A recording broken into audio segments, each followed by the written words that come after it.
Hello, world. I am Rob, Shady Rob. Welcome. Come to you because Twitter lit up tonight. What happened was that one radio host and one talk show host talked to another talk show host, both of them, and problems have ensued. Twitter, or at the very least, the black Twitter, has been simmering for a little bit. So, to start the story, there is a talk show host named Tomi Lahren. She is part of the Blaze Network, and she heads a talk show on the Blaze Network, and she says very inflammatory things about whatever she feels like she wants to talk about when it comes to black people, black organizations, and basically she is seen to be extremely problematic. That's fine. The target audience for her talk show is mostly people towards the right or people that were once described as Republicans. However, from this past election, you can't really say that someone's a Republican since you see the candidate that you have in office. But I digress. Recently, she made comments about comparing Black Lives Matter to the KKK. While this is factually false, talk show host of the Daily Show, Trevor Noah, took her to task and had a conversation with her on his show. She came on and they had a discussion about racism and the meaning of the Black Lives Matter movement and why she is drawing a false equivalence between Black Lives Matter and the KKK. Ultimately, it seems that she was cornered by Mr. Noah's logic.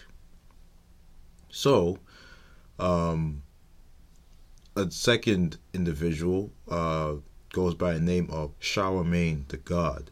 He's part of a radio show called The Breakfast Club, nationally syndicated, very successful radio show.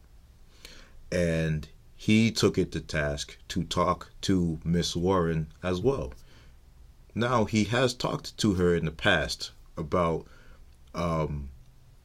Miss Lahren referring to Beyonce at the Super Bowl as being incredibly unpatriotic because she was supporting the Black Panthers, and she then compared the Black Panthers to the KKK.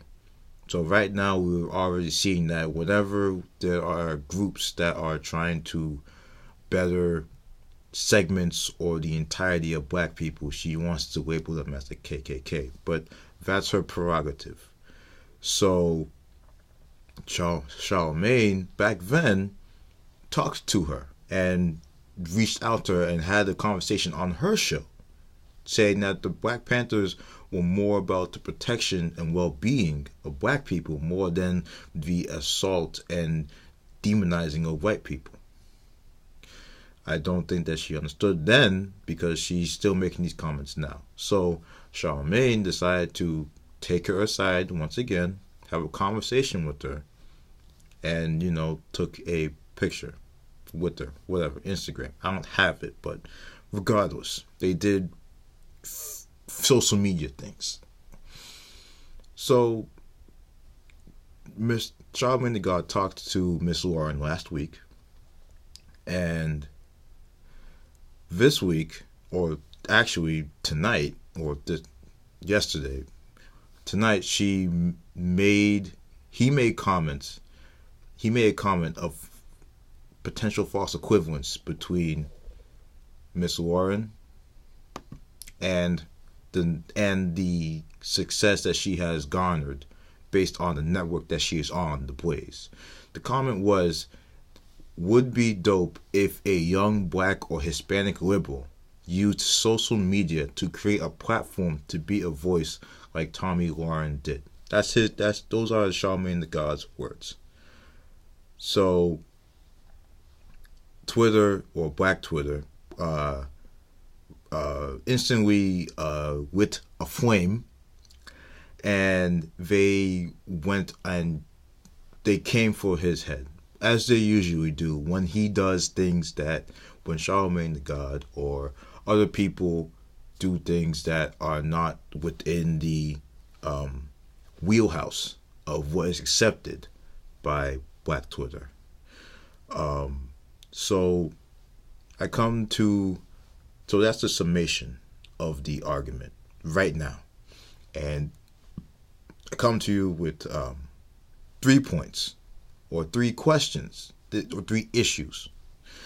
The first issue is it a problem that Charlamagne and Trevor Noah tried to pull Lahren aside and have a conversation?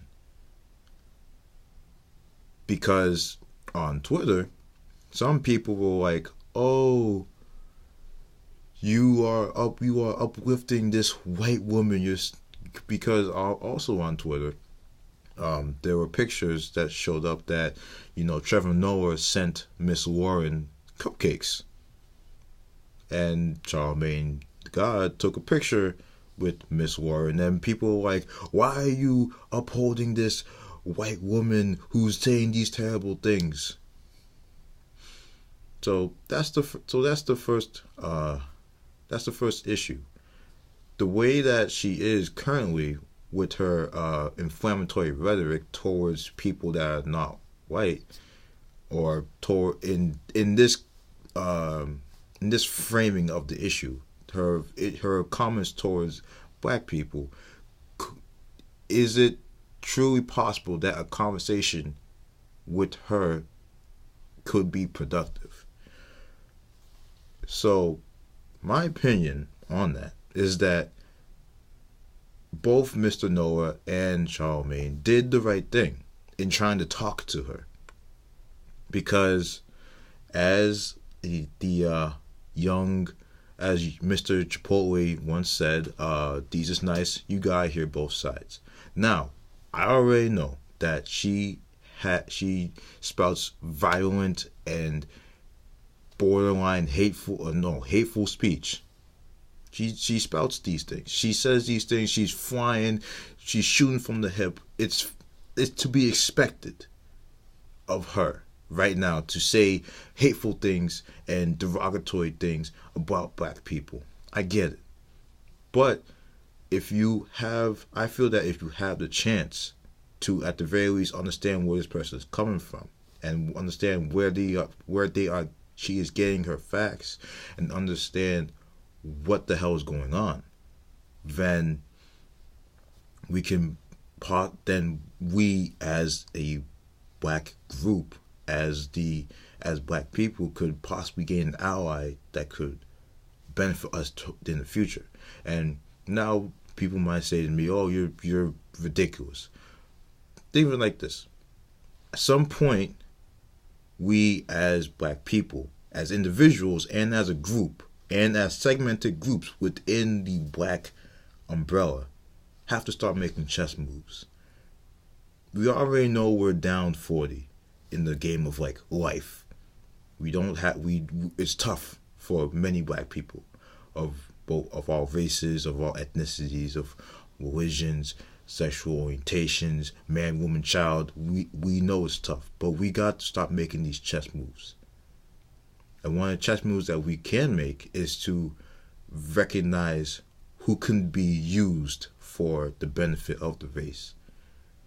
Now, some might say Tomi Lahren is a lost cause. Get her out of here.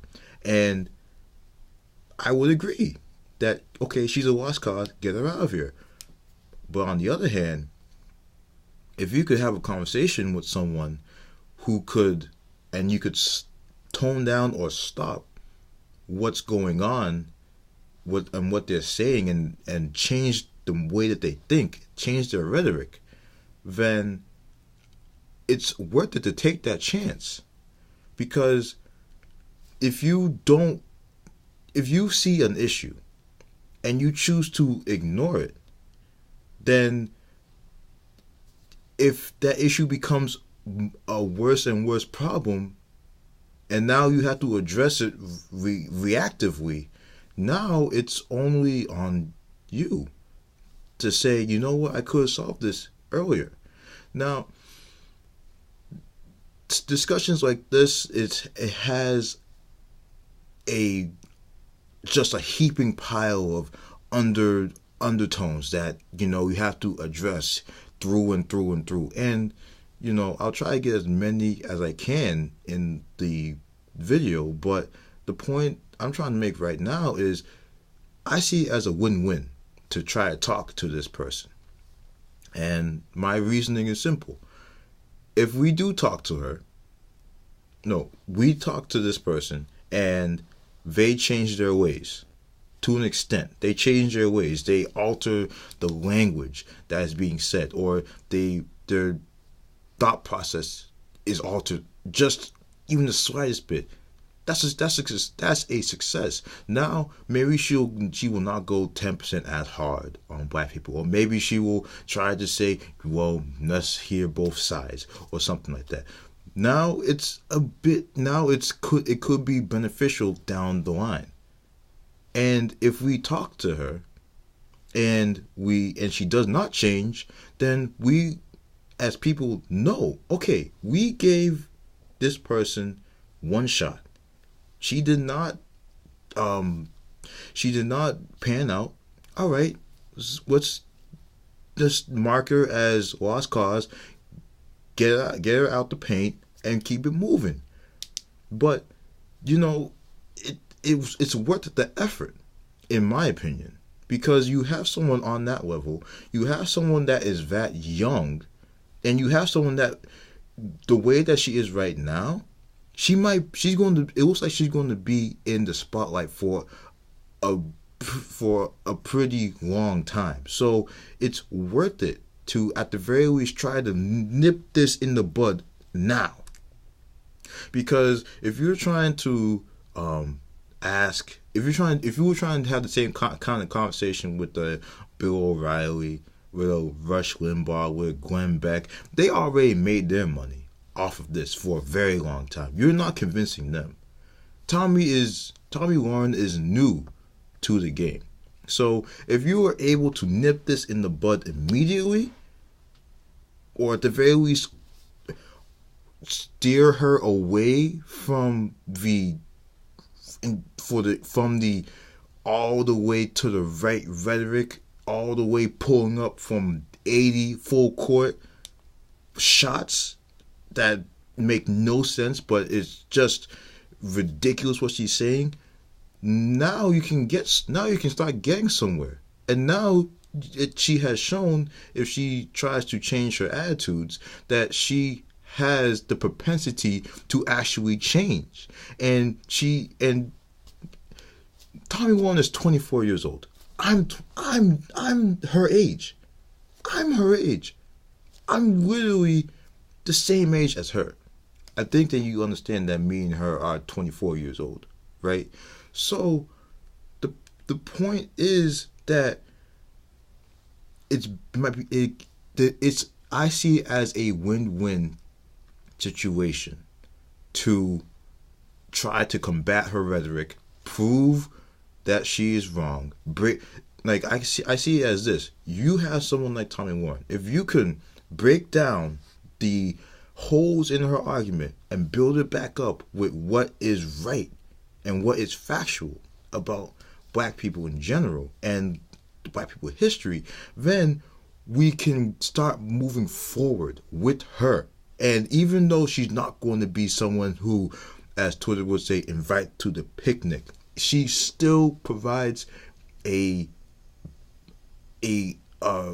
tangential ally that we could call upon if stuff starts going down. I believe that she's getting I believe she's getting the platform to speak on the Blaze because of the youth, because of her youth, because of the way, because of the delivery that she's giving these inflammatory comments, and all the ground that one can get by making these comments. People make careers off of these racially biased comments. You know, some on the black side, some on the white side. But white people have made many more dollars than that. So and black people for many years have been trying to break down the holes in these arguments of people of these people who have these utterly incorrect arguments about race. So if you can see a weed sprouting, because she's on Glenn Beck's program. She is that next Ann Coulter, that next Megyn Kelly. She is that next person. If we have a chance to alter that, why not do it? So that's my point on that. So I believe that it is beneficial to have a conversation. Now, some people might disagree, and they are right to disagree. I just hope that, they come with the points and the arguments for why it's not beneficial. So, second issue I had to examine is Charlamagne's mentioning of platform building. Create a platform to be successful like Tomi Lahren did, or to be a voice like Tomi Lahren did. So again, the main tweet was, would be dope if a young black or Hispanic liberal used social media to create a platform to be a voice like Tomi Lahren did. So, first of all, Tomi Lahren did not create the Blaze. So his statement is factually incorrect. That's one. The Blaze was built by Glenn Beck, and Lahren is just a face of one of the shows on that network, The Blaze. So that's one issue, and that's an issue. That's a point where Charlamagne is wrong, because he even though he makes a bunch of points in his opinion, at certain times you can be wrong. Not everyone is perfect. That's fine. He can be wrong. So the problem with the statement comes from the false equivalency that is reminiscent of what Miss Lahren has done. You need capital, you need man hours, you need sweat equity to create a platform that is utterly successful. So capital. Glenn Beck has been successful in radio for many years, and he had the capital to buy a building, build a building, create a production, to put it on TV or the internet, and hire people and make it happen. He has capital to do that. The most noble person that I've seen that to make a TV channel is Sean Combs and Revolt TV. And all I see on Revolt TV are old Breakfast Club interviews, now Drink Champs podcast. Shout out to Drink Champs, Nori, DJ EFN, that crew. Shout out to them. But aside from that, I could think of World Star, Gossip, just other black-owned sites and blogs that don't necessarily put out thought-provoking content. Now, they put out great content, but the content that they put out is not the content that would push the narrative of black intellectualism that many people on Twitter uphold. or many people on Twitter exhibit, such as people like Ricky Rawls, or Thoughtful Black Man, or Curtis Schoon. Like, there are many people that put forth great ideas, great critique, great thoughts, and they don't have the platform to do so. And more and more often, black people in particular are creating excellent content on social media, be it Facebook, Twitter, Instagram, Tumblr, whatever, what have you, but they are not reaping the benefits of it. For example, the euphemism "on fleek," that was created by a black teenager.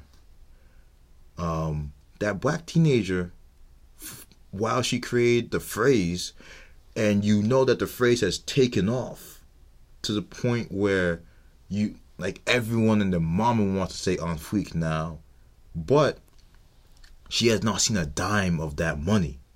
People are making T-shirts, mugs, trademarks, all that. She did not see a single solitary dime off of that. Or she saw, if she did make money off of it, she saw less than 1% of the total amount of money that phrase "on fleek" has created. Another thing that, black people have created, the mannequin challenge, off the song Black Beatles by Ray Shremmerd. Ray Shremmerd made the video. They did the mannequin challenge. Bunch of black people, bunch of people of color or minorities, Hispanic or Latin peoples have done this mannequin challenge, and it's catching so much traction that now white people are starting to do it too. I saw one where the mannequin challenge was done on the Cowboys private jet with Jerry Jones, not even giving a damn about the mannequin challenge. And I saw another one with Paul McCartney actually doing the mannequin challenge by himself on a piano. So the mannequin challenge is another example of great content created by black people, but we don't own it because now it's on Twitter, now it's on Instagram, now it's on Facebook. These companies are obviously not owned by black people.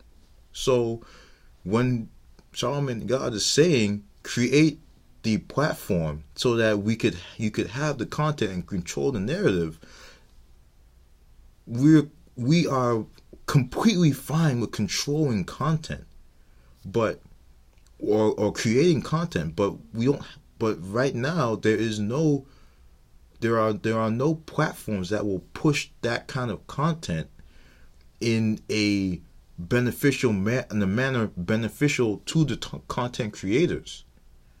The most famous one we have right now is like Tidal, created by Jay-Z and other financial partners of his.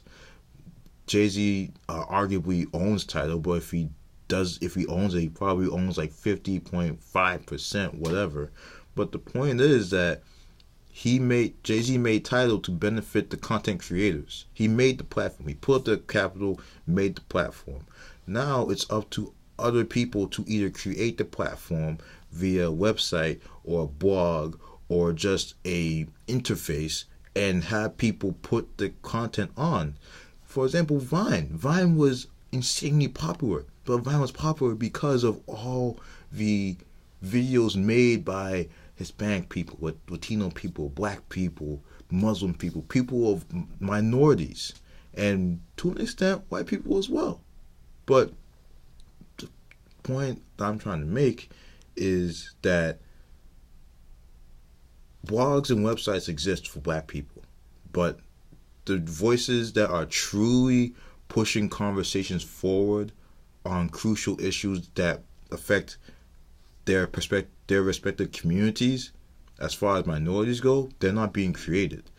And then those voices have to resort to Twitter and social media, Twitter, Facebook, Instagram, to get their voices out. And that only drives traffic towards those websites. And those websites are not owned by black people, and that traffic garners them money. So if you want to if you want to start at the beginning, create a platform from the ground up, now you can start having these content creators on your platform. Now you can start paying them possible dividends or ad revenue based on the number of interactions that this one person says. Now you can start actually giving back to the people, giving the voice back to the people, and letting the people who create this excellent content reap the benefits.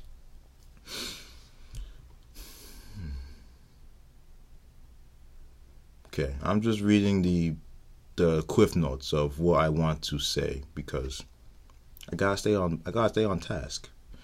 So the third issue and the last issue I'll talk about is the social media backlash to the words of Charlamagne the God. So, precursor, I am biased. I particularly like Charlamagne the God. I am a black man. He wasn't talking to me in his comments. So obviously, there is a degree of separation between me and the comments that he made to the Twitterverse, right? So I see his words from his perspective, and the reaction to his words are from the individual's perspective, and this is all like in regular daily interactions. Whoever is saying those words, that is from their perspective, and whoever's person A's perspective is person A's perspective, and person A's words are encapsulated in the framework of person A's perspective, and person A's words given to person B are now person A's words now encloaked in person B's perspective, and it now could and their words could now be, and person A's words can now be misconstrued for something that was not intentioned. For example, the double entendre. Look at that lollipop. That could be thought of as, hey, I have a Tootsie Roll. I'm going to lick this Tootsie Roll. Or it could be intentioned as something completely different. For those who know what I'm talking about, get your minds out the gutter. The gutter's for me and me only. So relax. No space. I'm going to rent it out. Build luxury condos. But what I mean to say is, it depends on the context in which you frame the words. I said, lick the lollipop. I could mean it in a certain way based on the conversation that we're having. Push it out and give it to you. Now it's on you to concoct your own meaning of what I'm saying. So what you think I'm saying could be wholly different from what I am saying, because only I know what I'm saying. You could know what I'm saying, or I could help you. I could lead you along to what I am trying to say. But at the end of the day, only I know with 100% fact what I was trying to say and what I intentioned to have that phrase mean. I can help other people along with my meanings, but I can only help as far as other people are willing to listen. Now, Twitter is basically a echo chamber, a self-curated echo chamber of individuals that you want to see on a consistent basis, and you want to see and hear from on a consistent basis. So there are many issues that I found with the reactions to his comments, and now I pointed out that he was wrong in his statement factually for Tomi Lahren creating the platform, but the words that were given to Twitterverse were taken and destructed and just thought about and molded upon by people who read these words, and they are now putting their own spin on what he said.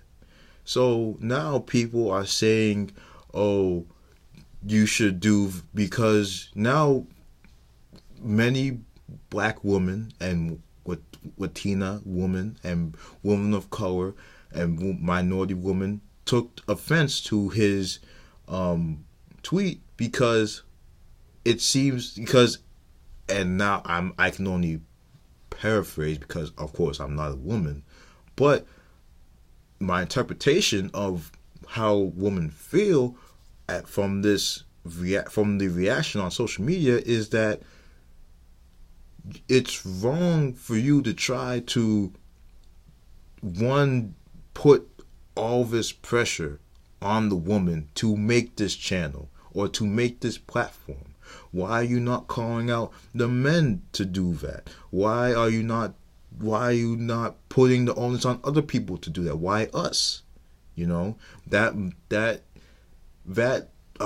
train of thought can also come, that train of thought in the context of black women can come from the black woman has to be superwoman just to be regular. And if a black woman has the responsibilities of a regular person, she is looked upon as just, she's not trying hard enough. Like, for example, the myth of the single black mother working 2 jobs. That is superhuman. In essence, that's superhuman. But in reality, in essence, that's superhuman. But that stereotype of super hardworking and can do that all the time, that stereotype has been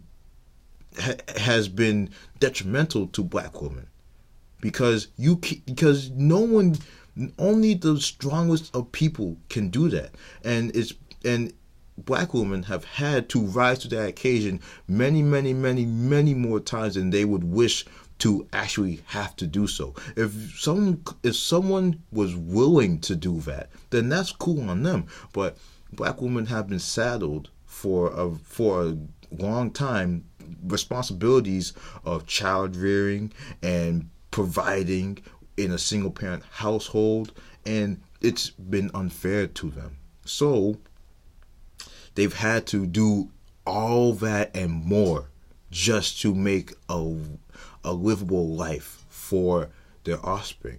So with that history, now you look at the tweet and black women may say, why are you telling us to do this?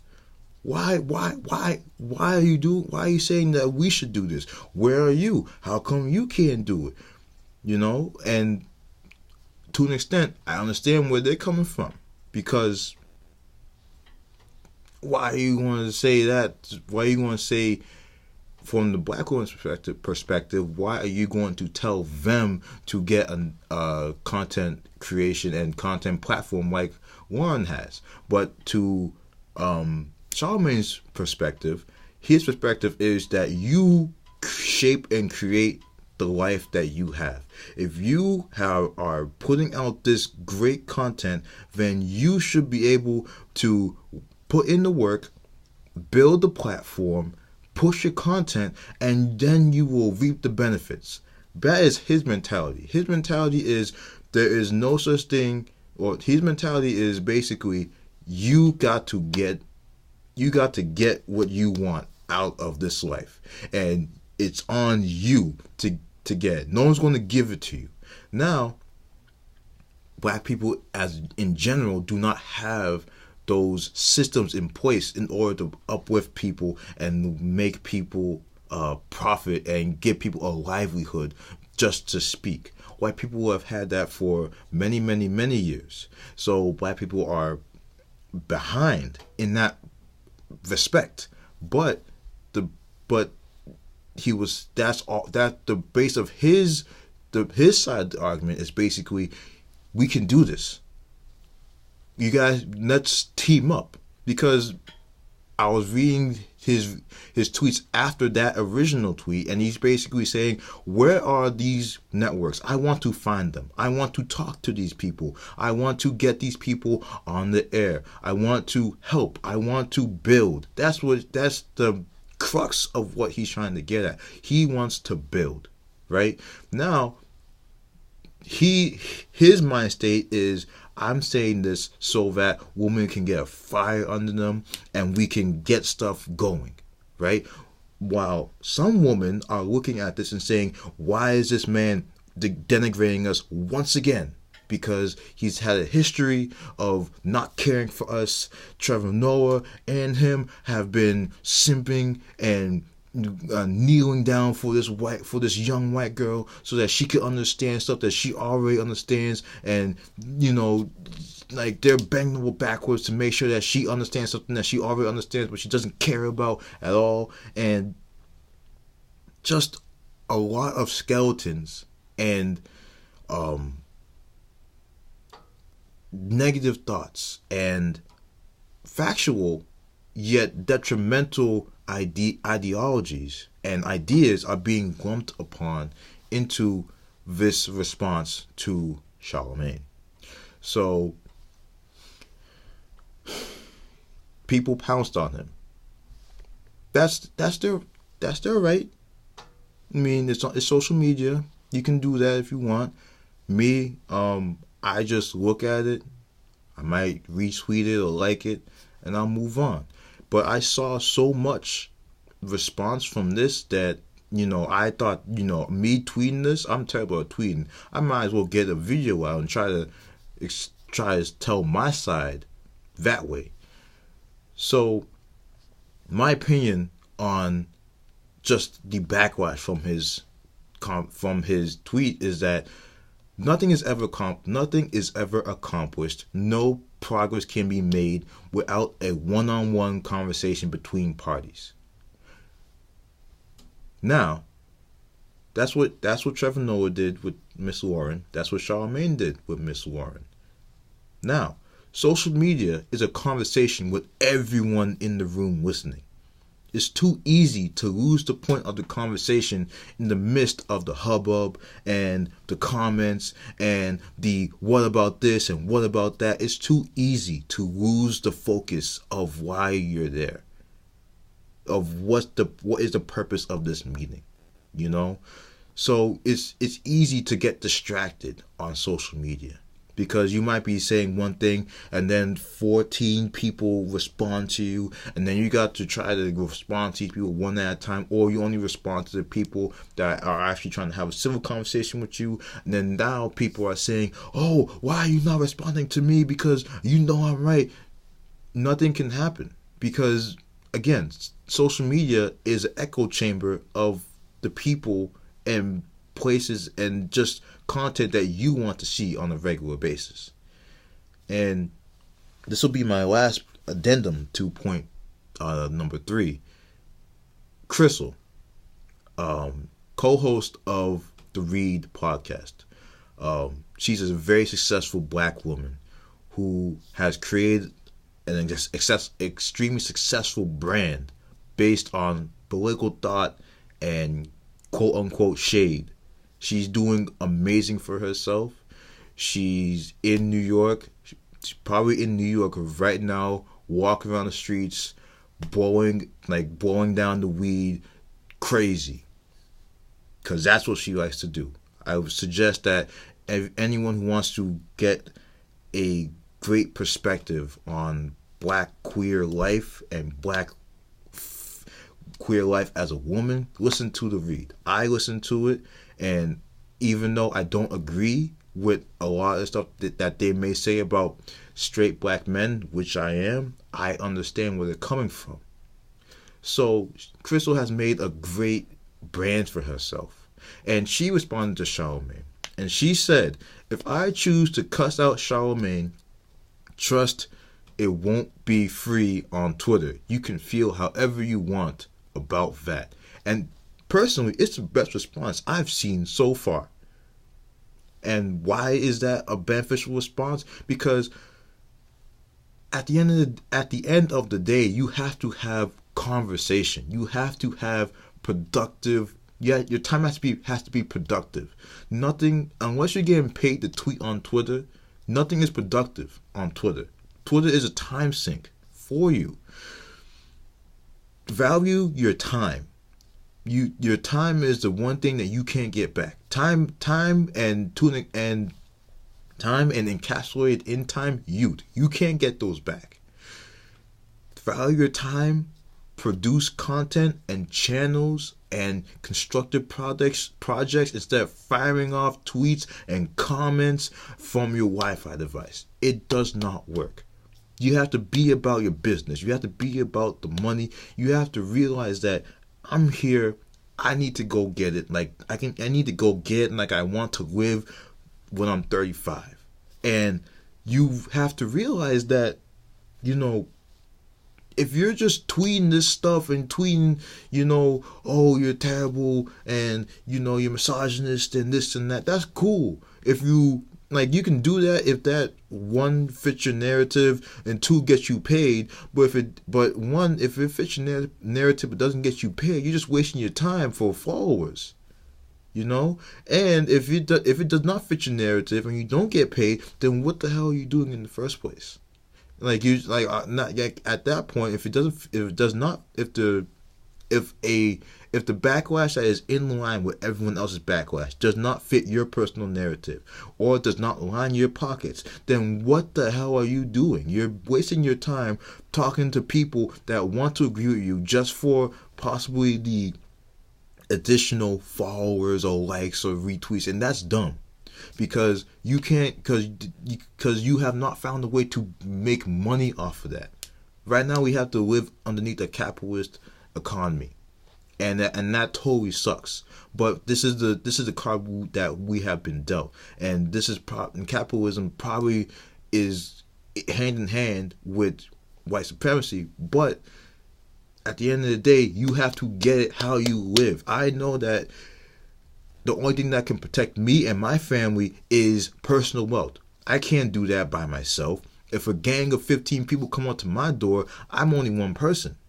But if I could stop them at the gate, if I can stop them at the fence that's 250 yards away from my front door, then I don't have to worry about that. So, get your money, create the platform, produce the content, and put it out there. And that way you'll be able to control your narrative, like Charlamagne was talking about, and you could possibly do more for your people, give back to your people. Okay? Now, that's all I have to say on these topics. Basically, one, I believe that it's beneficial to talk to Miss Lahren. If it works, then that's great. Black people now have a tangential ally. If it doesn't work, then fuck her. 2, building a platform is hard work, and Tomi Lahren did not build her own platform, so Charlamagne was wrong for that. But where he was coming from, in my opinion, was put in the effort to build the platform. And then we'll see what happens. And 3, people coming for Charlamagne, they might be right, they might be wrong, but it's an echo chamber on Twitter, and you only see things that you only see reactions. You don't see a conversation. You don't see anything productive that's happening on Twitter, because it's just everyone has an opinion and everyone's throwing it at you. And that's not productive, because you can only learn if you're willing to listen and have a conversation. If you're just throwing out however you feel,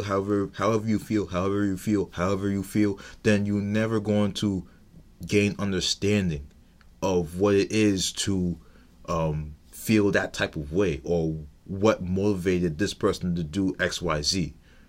And the last point, the additional point, get your money. Find a way to profit off of what you love to do, and it'll be easy. People love to tweet. find a way to profit off of your tweets, and then you can go and do whatever it is that you choose to do. It's hard work, but it's totally possible, because as long as you have two hands, two hands with at least, I'll say, 3 digits on each hand, and a mind that works, and eyes and reasoning up here, I think you'll be fine. So say what you will, I'm putting my thoughts out here in a hopefully concise manner and hoping for discourse and discussion. I don't know if I'll get it, but here's hoping. I'm Rob. I'm Shady Rob. I'm a guy with a hood on. And I hope that this has been beneficial to you. If you have any questions or comments, please comment below. Let's have a discussion. Peace.